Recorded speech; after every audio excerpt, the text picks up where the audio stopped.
Next question we got was, most people can't even process how to believe in going all in on their dream. How were you able to develop that belief?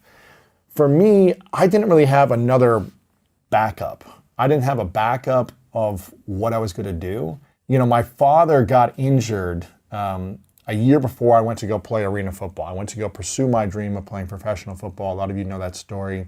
I got injured, and the backup plan was to go work for my dad's company once I was done pursuing my dream of playing football. He said, you know, go live your life, do what you want to do. When you're done, you can come and work with me and I'll help you show you the ropes. When he got in his accident, his injury, he didn't have his business anymore. So I didn't have the ability to go back and learn from him or work with him or have that kind of backup plan that I guess was there beforehand. Even though I knew that's not like the career that I wanted to do, I really enjoyed spending time with my dad, so I thought it would be a cool experience to go work with him, but it wasn't probably the best use of my talents and skills. It wasn't like what I was really feeling inside that I was supposed to be doing at that time. But I probably would have done that. So when I didn't have that ability anymore, and I didn't really have his emotional guidance or mentorship anymore, or leadership on how to develop myself in a new career, how to overcome these challenges as a young adult. I was 23 at the time, going to 24.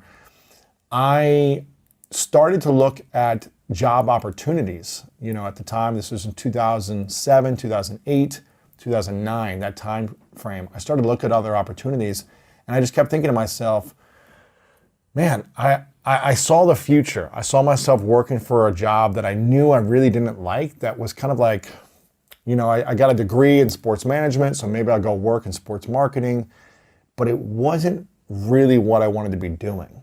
And so I just thought to myself, well, why don't I just go try and fail miserably for a few years? And if I can't figure this out, I can always go work for some company that maybe at that point I'll be more aligned with. I'll figure out like, this is what I really want to be, my mission and what I want to create. But at the time I was like, well, I've got nothing. I've got no money. I've got no relationships, or I'm not in an intimate relationship where I need to spend to go out and dating or something like that.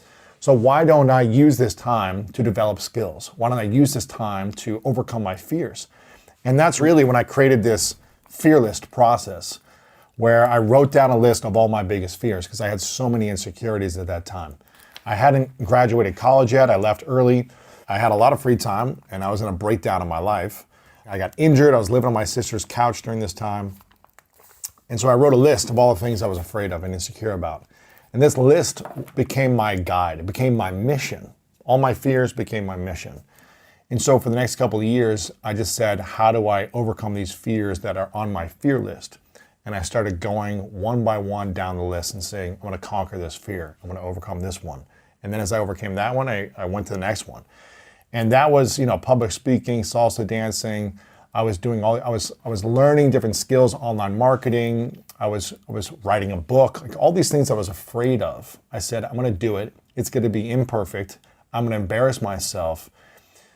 But what was on the other side of that was magic, because after a few years of going through struggle and embarrassment and frustration and not feeling worthy and not feeling good enough and not being at the same level as everyone else in the industry that I was trying to learn from, and really feeling like I was at the bottom of everything that I was doing, it gave me a couple of things. One, it gave me a ton of humility going into these things.